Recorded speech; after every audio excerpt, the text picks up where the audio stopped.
well, it's hard to play in an orchestra because you don't just have to play your instrument, you also have to listen to the others, to decipherate the music sheet, to look at the maestro, you do a lot of things at the same time. So it's really difficult, but it's really enriching, and I feel I'm progressing and learning faster than if I just was playing on my own. Hello, my name is Eline Perez and you're listening to Are You an Artist? Today's episode is with Louis Malbete, who speaks about writing thrillers, being a lawyer, but also starting the violin. Who thought I would interview a lawyer in this podcast? I really wanted to do an episode with Louis, who was my best friend in high school. Louis is very clever, but as he shares in the episode, he really likes to listen to people first, and I've always known him as a curious and open-minded person. So we all want to have Louis as our lawyer, but now is the time to relax. We're not in trouble and simply enjoy his calm voice. Louis Malbete. Nous parlons et cela enregistre. Je crois. À toi de me dire. Ce serait trop drôle de faire un enregistrement que en parlant comme ça, un peu comme des robots. Okay, do you speak English? Yes. So, let me check the time. Yeah, I always start the episode by reading out a letter I've written to the guest. Mm-hmm. So I've written a letter for you. Are you ready to listen? I am. Okay. Dear Louis, I remember you in high school as the most intelligent person I had ever met. You could learn a language in a month, explain to me the laws of physics with so much ease, and be accepted by the best universities while doing 1,000 projects at the same time. But I also remember you as my best friend, a kind, open-minded, and funny person who would never judge others. You made my teenager years so much easier. At the time, I was very insecure, but the fact that you, the genius whom everybody liked, accepted to be my friend made me think that I was not that stupid or boring. I think that you have now finished your studies in politics and law, am I right? Yes, you are. And I'm very curious about your life and your responses, especially the response to the first question of the podcast. Do you feel like an artist? Well, thank you for these nice words. Thank you very much. I would not consider myself an artist. At some point in my life, I could have wanted to be an artist, but I wouldn't say I'm an artist, no. When was that?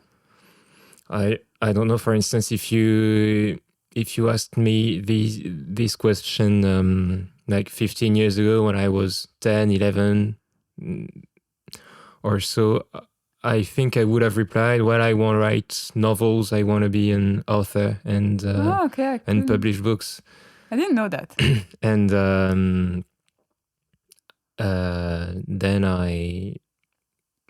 it occurred to me that publishing books was not a job or not sufficiently, or it was too risky for it to be a job, professional one, and to be able to have sufficient revenues out of just writing books and publishing them. And I don't think I would have had the talent and the skills required to do that. So I did something else. Mm-hmm. And do you have like a first creative memory as a very young child? A drawing or something you created? I think at my mother's house, if I look for it, I might find some texts that I wrote at this time. Okay, when do you remember when you started to write? I would say yes, maybe 12, 13 years old, something like that. Okay. And stories? Short stories, yes. Well, I didn't have the ability to write more lengthy things, but yes, short story, like some pages, not more. Do you remember what style of stories? Like, was it? I was reading a lot of thrillers at Okay, this I was time, wondering. so I think it would be some kind of imitation of the thrillers I was reading, but How to Kill Your Mom. but not very convincing. And do you feel like you grew up in a place where you could explore your creativity at school or like at home? I think so. Well, at school we had lessons. We called it art plastique. I don't know if there is a translation of that in English. I remember, yeah. And at home, yes, I think if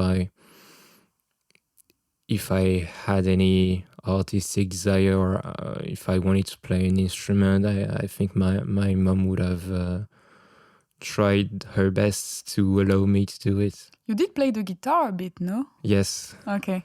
Yes. Was not very convincing either, but I did play the guitar. And so you wanted to be a writer when you were 12? Did you have any other job ideas before or later? Then I wanted to be a doctor. Okay. And this is why I did the scientific course we had in high school, like Yeah. I remember where we met. Yeah, because I remember asking you to teach me physics. Yes. Because I couldn't understand. And you were good at explaining, so yeah. Thank you. And then in high school, I discovered other things, other subjects, topics, more societal ones, if I may say, and so I did not apply for med school after the baccalaureate, and went to do political studies and law at the university. Mm-hmm. And what made you want to go into political studies and law? I don't really know. Political studies, because I saw that as a way of learning. I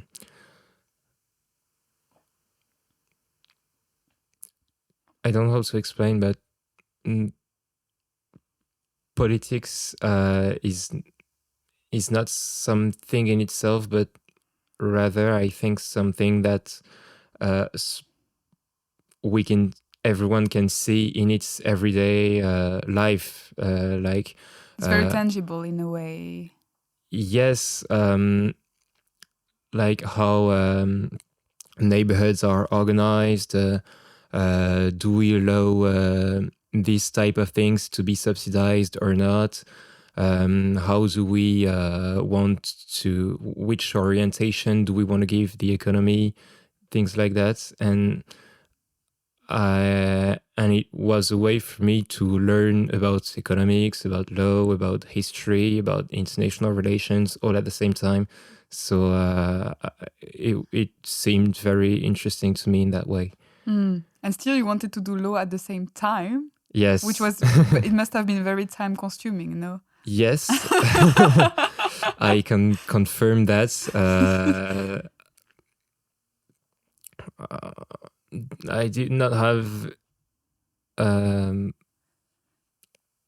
I might not have slept enough at some point, but... Did you catch up that sleep? Yes, I think so now. What do you do now? I'm a lawyer. I work at a law firm in Paris. Mm-hmm. And well, at first, to do law studies in parallel, if I might say, with political studies, was because I was more interested in law, and I wanted to have more detailed courses about law, and I was like, well, if I can do both, that's perfect. But if not, well, I still have my degree in political sciences, and that will be okay. and then, well,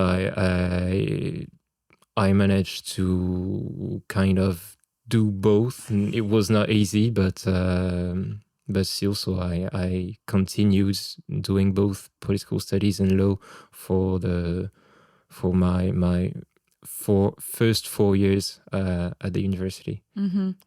And I think even like I can remember that you had other things on the side, like you were working for charities, you were also doing other things. Yes, in the school university in which I was doing my political sciences degree, we had a lot of associations, and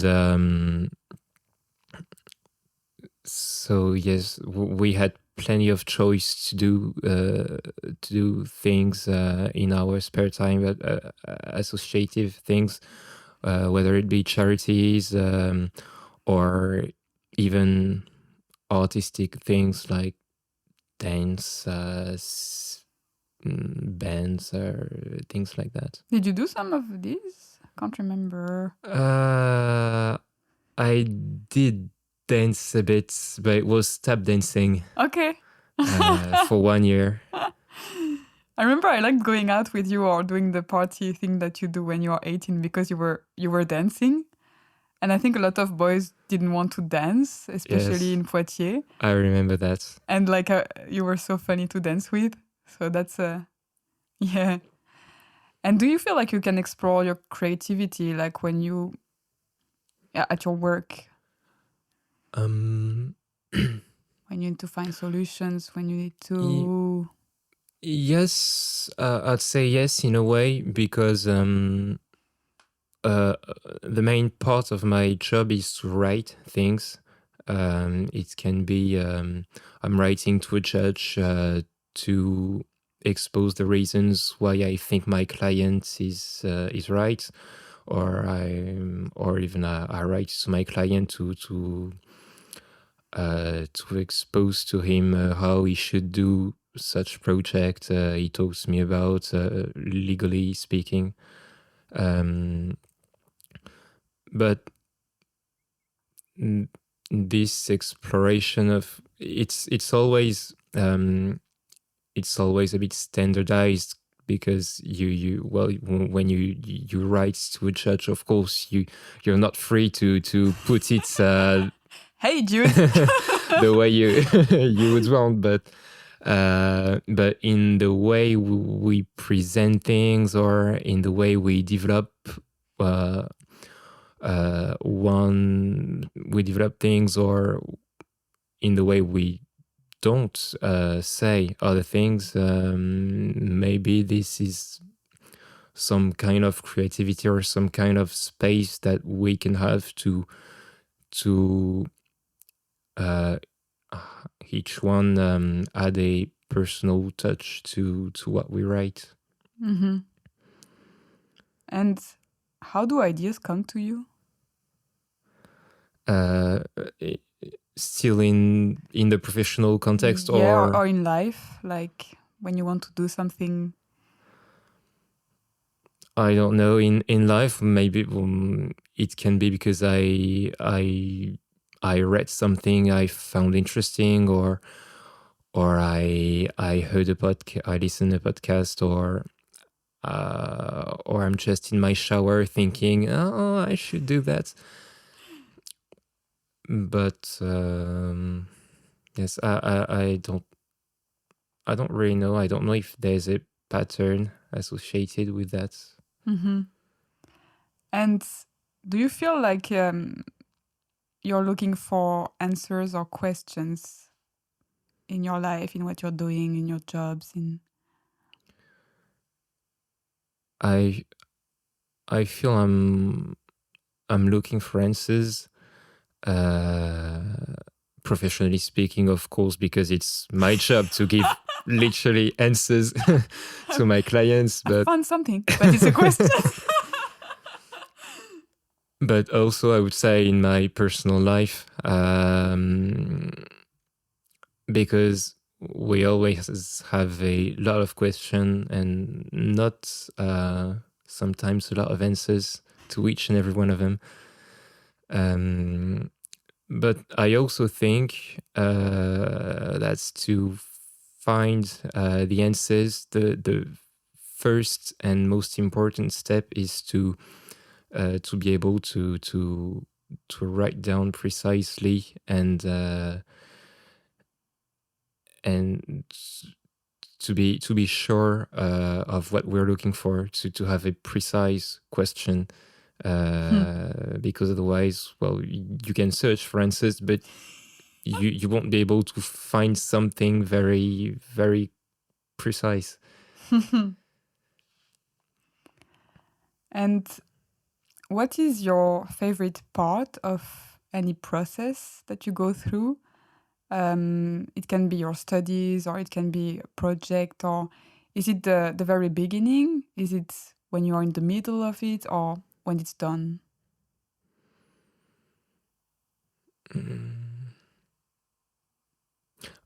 I think my favorite part would be when I discover something or I learn something. For instance, sometimes I have clients that ask me questions and I don't have the answer. So I search, I do my research, and at some point I might find something that won't give me directly the answer, but will help me formulate one. And I think this would be the moment I prefer. Like you worked on something at the very beginning. It's not always really fruitful, but then as you deepen your research and your work, you come across something, and this something will help you find a solution. And this would be my best, the moments joy. I prefer. Yes. Joyful moments. Do you prefer to work on your own or with people? It depends.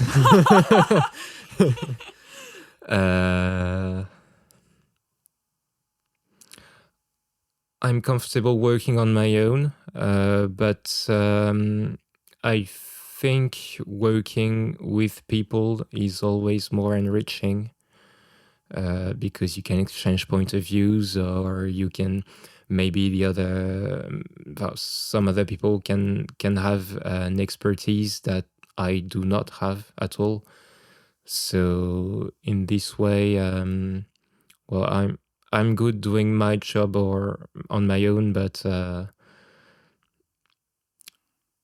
I think working with people is necessary sometimes, and this way you can learn new things and discover new horizons and broaden your way of seeing things. And if you work with people, do you feel more like a leader or more of a follower? Depends. It depends. Yes. No, I don't really know. I would say more of a follower, because I think I would. Well, I was not very, but when I was a teenager, I was quite shy, so I would have tendency to first listen to what the other people have to say, and then afterwards speak. And I think I still have this tendency to first listen to what the others think, or ask them what they think, and afterwards give my opinion about it or express myself. And do you still feel shy as when you were a teenager, or not as much? Not as much, Mm-hmm. but still, well, You're not gonna arrive like, I'm the boss. no. What do you like the most in your work? In my work, what I like most is, I think, to see the effects of what I do. It can seem paradoxical because to be a lawyer, it's more of a literary job. It's not like when you build something with your own hands and you have the results in your hands afterwards. But You still help people, so yes, and I don't know. For instance, I had a client. It was a woman whose house was occupied by illegally, of course, illegally occupied by what we call in French squatter. I don't know how to translate I will it. use Google Translate and do an interruption of the podcast with the word. Well, he saw her house was illegally occupied, and after we did some legal procedures, she was able to live again in her own house. That's nice. And this is the kind of results I like to see, because it's not entirely because of me, but it's something I hoped with my work. So it's quite rewarding, I think. Mm. And is it easy to know when a project is finished at your work? Yep. Yes, I'd say yes. Because most of the time, when something is finished, we don't have a lot of fun. We need to get onto another project. So you don't have really much time to think about it. And Okay. And yes, yeah, there's always something waiting. So do you have sometimes to kind of, even if you would like to work more on something, you have to finish it because you have a waiting list of other things, or you still always make sure?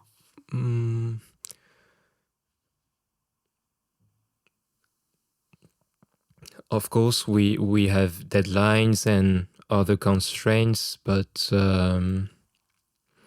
well, if I want to work on particular topics, I think I can, and this is something that also seemed interesting to me in this job as a lawyer. That if at some point in your career you want to specialize in something or do something else, you can. And if you want at the end to go back to what you were doing previously, well, you also can. So this is yes, this is something that I found really interesting. And in your whole life, is there something that you created that you are really proud of?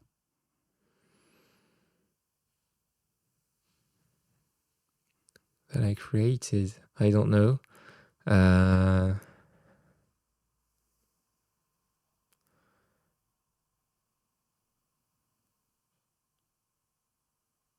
I don't create a lot of things. But it can, it can be maybe also something that's a bit more like a relationship, or, it doesn't have to be a painting. Yes, okay, I see. I always give the example. I was thinking at the first question, like, what's your first creative memory? And every time I say, for example, a drawing, but like, yeah, it can be pretty much anything. It can be a short text. It can be garden.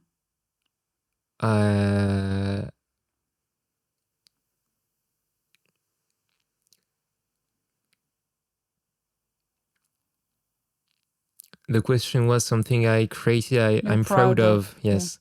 The new cat. Yes, the new cat. Yes, I'm very proud of her. What's the name of the cat?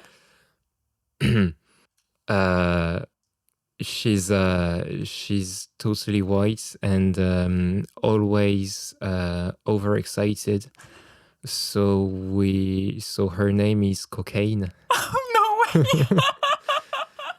It's so funny.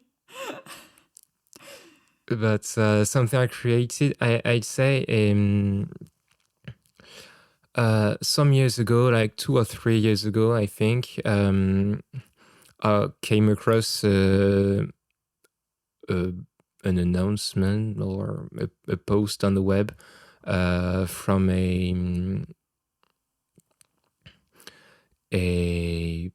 announcing a competition for short stories. Like I don't know how many candidates there were, but at the end, 10 short stories would have been selected and published, compiled into a book. Oh. And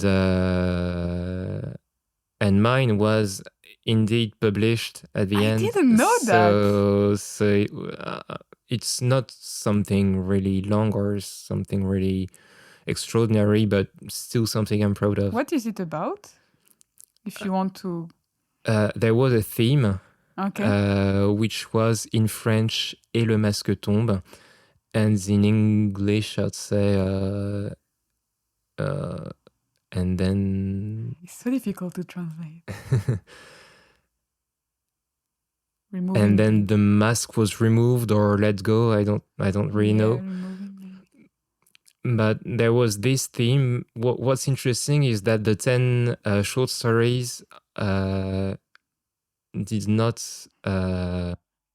Well, they're all very different, each and every one of them. Nice. Although there was a something common, a theme, but the theme was treated in very, very different ways. Interesting. From one short story to another. And mine was called Place de la République, and it's about a woman who is in Paris, in the Place de la République. And then there's there are protests where it's like it's weekly in Paris, Place de la République, so French. There are protests and then so on, but it's really short. We were limited to 10 pages, I think. Wow, I really want to read it now. You need to send me the link. I will. So it's like published in a book that is being sold in bookshops? Yes, not a lot of bookshops, I think. It was also distributed through the main online platforms. Okay. I don't know if there's still some exemplaries left now, you don't receive money I have some. If I buy one, you don't receive money? No. Okay, so I'm going to read it on the internet. No, I don't receive money, but the deal was also that the money raised would be given to a charity. Oh, okay. So now I have to buy the book. Thank you. But that's sweet. So you did write in the end. Yes. And you were published in the end. Yes. Do you think you want to write more, or that it will still be there, or? Yes, I would always want to read even or write more, but well, I don't have a lot of spare time. Of course.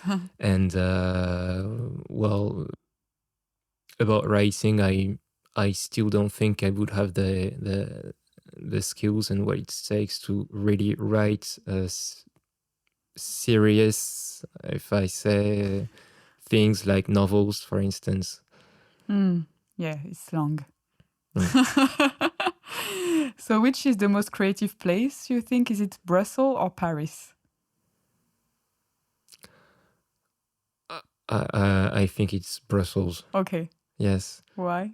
because I don't know. There's an ambience or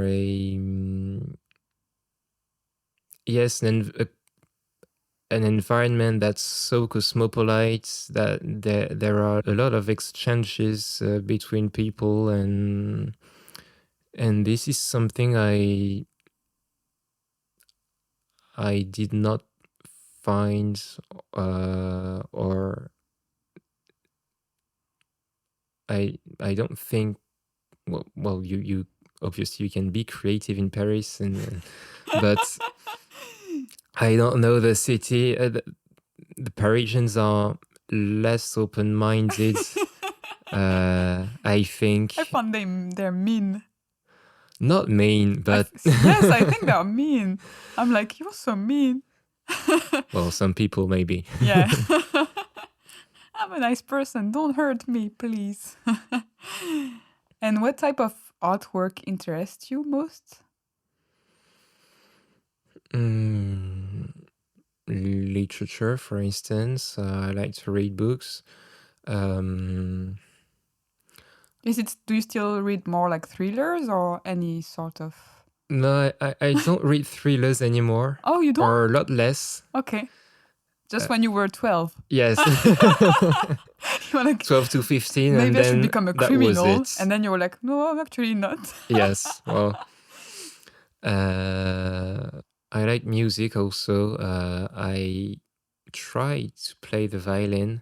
I began to learn how to play the violin, I'd say one year ago, maybe a bit more now. I didn't know that. And maybe at the end of the podcast, we can use my brother's violin and you can show us what you can do. He has one. Yeah, he has one. He used to do it when he was 8. Well, I don't know if it's a good idea. I wouldn't want to slaughter your podcast with my limited violin playing skills. But yes, I like to play the violin and to listen to what music. What kind of music do you listen to? Classical music with violins? Yes, sometimes. But also popular music passing on the radio, or I also like to give a special attention when I'm watching movies to the music that's in the movie, because a lot of time it's pieces of music that are really thought to give special feelings, whether it be fear or joy or anger, and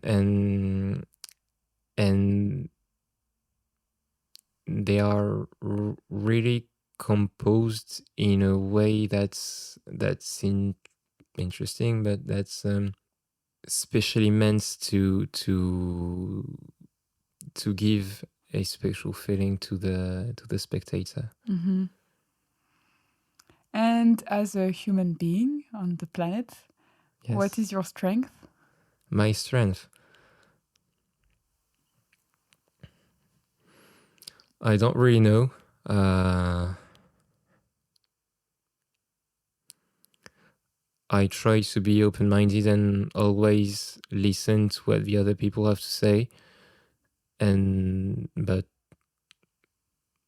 I don't know if I'm in the right position to say this so about myself. I can say that you are very open-minded. Thank you. That's what I was saying in the letter. But also, like, even our friend Victoria, I was saying that, especially in high school, I feel like everybody's judging each other and yes, everybody has an opinion. Probably. And so it was so nice for me to be friend with both of you because you were not judging other people. So then I stopped judging other people. Well, I try to stop judging other people. But yeah, it's a nice feeling to be around people like this because you're like, maybe they're not judging me then. I can be who I am. Yay! And what do you want to be better at? The violin. You still And practice now? yes. Okay. No, I won't. I don't know.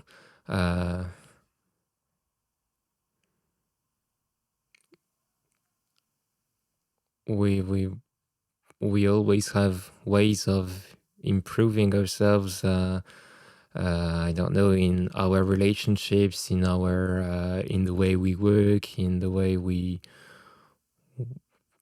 see things, or just even learn new things as life goes on. So Everything. everything. Yes. Is there anything that scares you?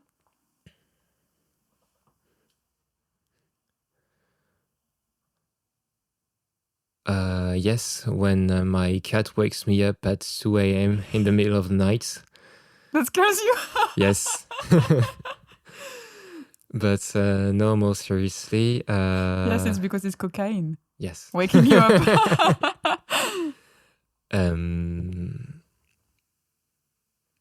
A lot of things. I don't know if I would be able to make a list, but Top 3. top 3.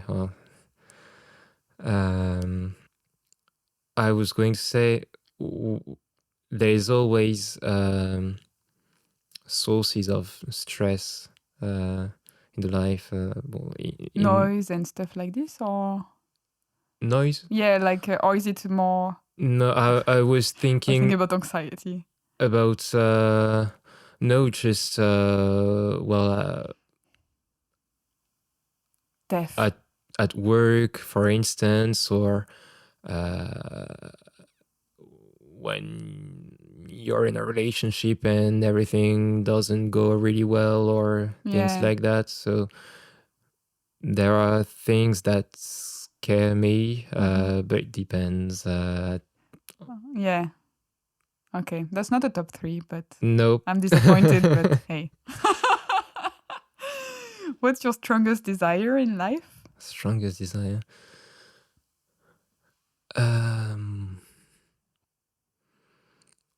I don't really know. It's be happy. Just be happy. Yes. Are you happy? I think I am. Okay.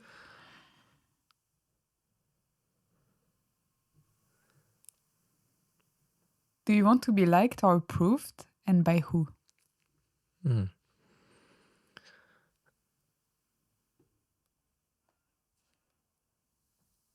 Yes, of course. I want to be liked. We all want at some point, I think, because it's better to be liked than to be hated or always have enemies. But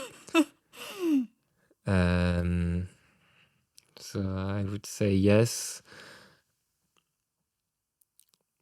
Maybe first of all by my family, or the people that are the most that are the closest to me. But more generally by my colleagues, my clients, or the people I can come across in my daily life. And is there anyone who inspires you?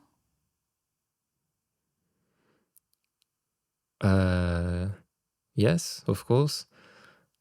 Do I have to give names? Yes. Who are your heroes? My heroes. Or you can do a top 8. Because I'm sure you have a lot of names. Yes, but I was thinking, I don't know, maybe it's not what you expect, but Romain Gary, the French author. Yeah. I need to I think I have never read him. Shame on me. I really need to. I could lend you Yes, the please. books I have of him. But when you read some of his books, some are about what he has done during World War II, and but at the same time, it's written in a way that I don't really know how to explain it, but it's very lightly written. Okay, it's not But too heavy. yes, and at the same time, you have the sensation that Romain Gary is about to save France because he's a resistant in World War II, and but he doesn't seem really concerned about it, and well, to be able to contribute to saving its own country and at the same time writing stuff and being published and so on. Yes, it's quite an inspiration, Yeah. I'd say. Is there anyone or a group of people who annoy you? Do I have to give names? Yes. No, I won't. Top 8. Now you're just making enemies through this podcast. No, I would say people who with whom you can't really discuss if you don't agree with them. Oh yes, this is so annoying. Because, well, if we can't agree to disagree, then you don't have anything to learn from the others, and you're just convinced that your point of view is better and that you are right in every sense. And yeah, yes, this is something I would find annoying. mm-hmm. Yeah, these people, I want to push them in the river. You've traveled a little bit, so do you have a favorite traveling memory or? Yes, I would say it's when I was in Brussels. I was in a house. We were 10 or 11 living in that house, flat sharing. And I think I was the only French, and it was very, very cosmopolite because you had everyone, not from every European nationality, but I'd say out of 10 or 11 people, you might have had 8 or 9 different nationalities. Nice. So it was really, really enriching and very fun at the same time, co-living with 10 other people. Wow. It's almost like traveling without traveling because exactly. you have people from different nationalities. Yes, and you can speak 2 or 3 languages in the same room. I mean, you can do that, I can't. Well, I try to. What languages do you speak? French, English. I tried. Yeah, no, that's very good English. So your English is better than mine, and I've been living in London for 8 years. I speak Spanish and a bit of Portuguese. A bit of Italian also, no? Yes, but I would just be able to have really basic conversations like at a restaurant or order a pizza. Yes. Or and catch my plane at the airport, but that's it. Tiny bit of German too. Sprechen Sie Deutsch? Nein. Nein, ich spreche nicht Deutsch. See? No, I have a cousin that's German, but so I know really, really basic things, but that's it. Okay, well, I'm still impressed. If you were an animal, which one would you be?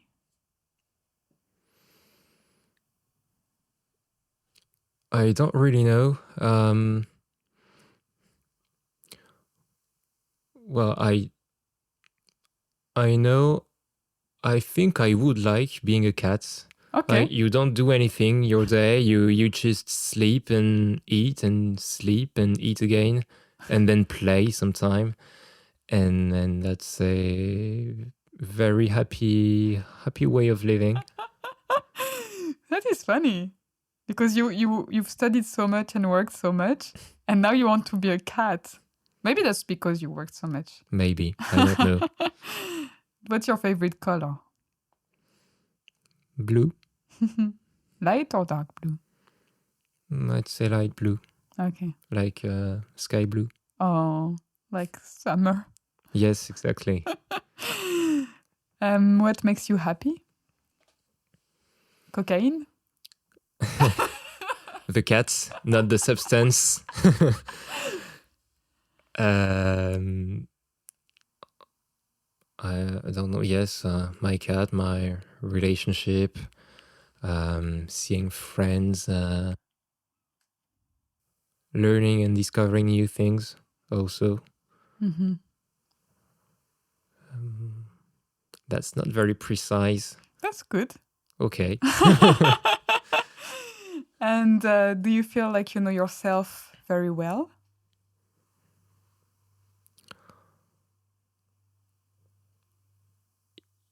Yes. Yes, I think so. But,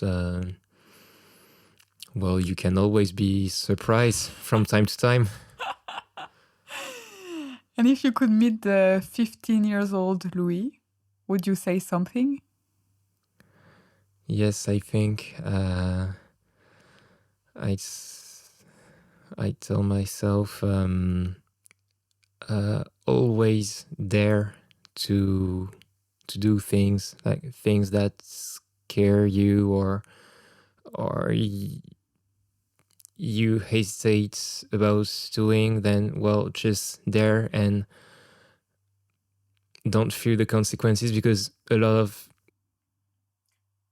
most of the time I think we overestimate the consequences Mm-hmm. of what we might do, and it prevents us from doing really interesting things, and it's a shame. So yes, I think this is what I would tell me. Mm-hmm. Good. Drink water. Yes, also. But I mean now. And now I'm telling the listener that my brother has told me to tell my guests to drink water to remove the mouth noises. And that's, yeah, I'm not a very good host. And now Louis is drinking more water. Drink the whole glass. Do you remember once I forced you? remember. Oh my God. I forced you to drink 1.5 liter of water. Like it was yesterday. Oh dear. I was so stupid. No, it was really fun. Yeah, well, I'm glad that you enjoyed it. I don't feel like a horrible person. How do you learn and grow? How do I learn and grow? I would say by trying new things. And be motivated or determined and knowing what you want to do. Because, for instance, when I began my studies, when I was doing political studies at what we call in France Sciences Po, Yeah.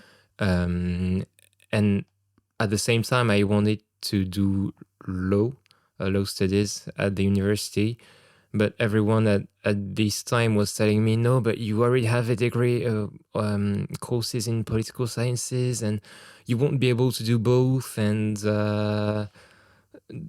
don't be so, just focus on one thing at a time.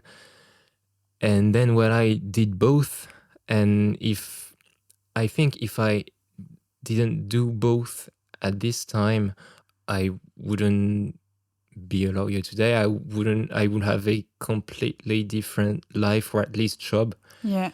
And this allowed me to do things or have opportunities that I think would not have had if I didn't choose at this time to be determined about what I wanted to do, and I wanted to do both. Yeah, that's sweet. Do you have any coming project for the future? It can be by a plant. Doesn't have to be a huge. Buying plants. My girlfriend. She does it? She does it really often, so Okay. I don't really have to buy plants.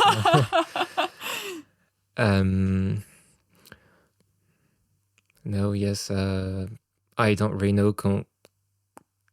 Continue to grow up, like professionally speaking. Mm-hmm.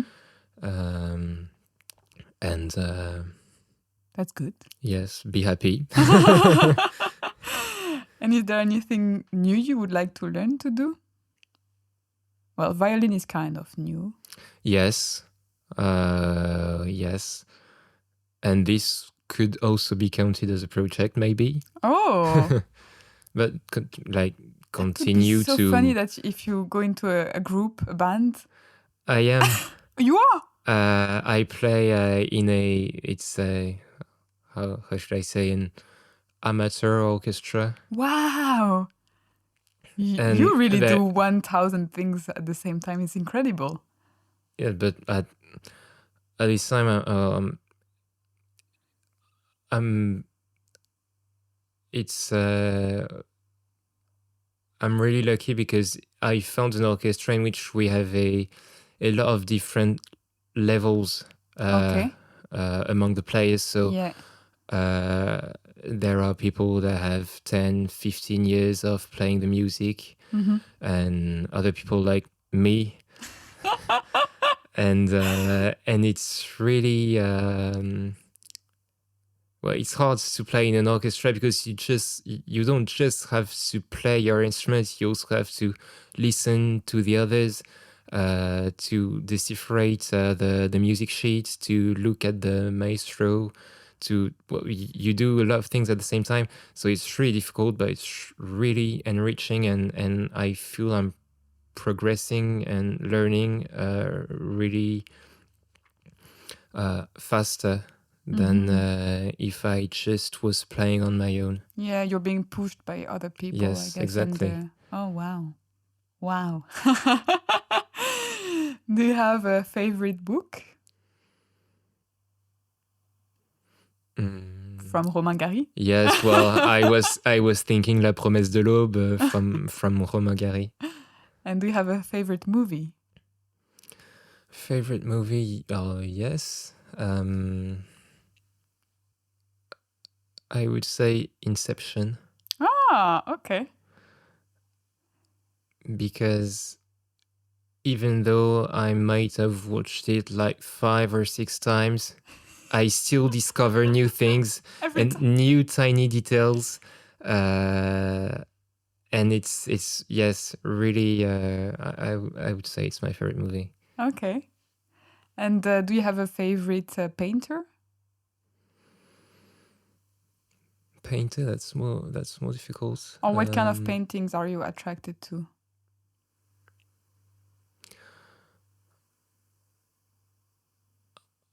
I think romantic paintings in a way, romanticism like 19th century.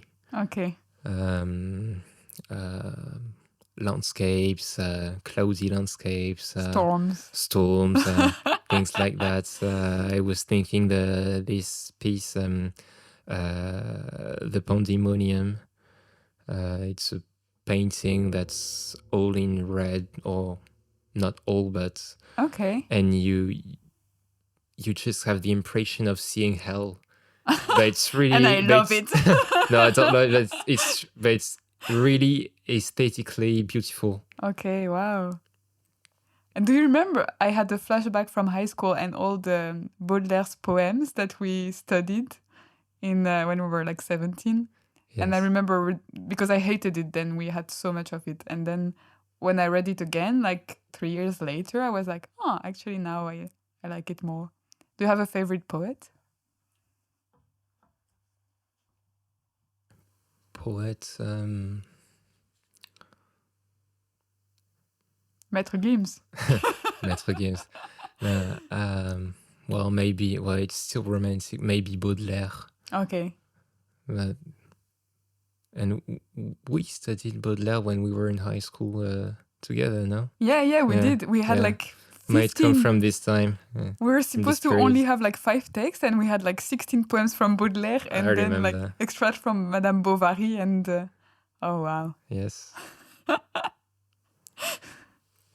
Well, we are going towards the end of the podcast. So do you want to direct a listener to, I don't know, how they can contact you if you have a LinkedIn, a website or something that I can put in the notes? Or you don't want to be contacted? Yes, I everyone can contact me. I think my email address is public, or maybe I would yes, we can put it, or my LinkedIn profile, but anyway, no problem being contacted. Fantastic. And thank you again for inviting me. Well, thank you for coming all the way across Paris. And it's good to see you again. Me too. Thank you. Voilà.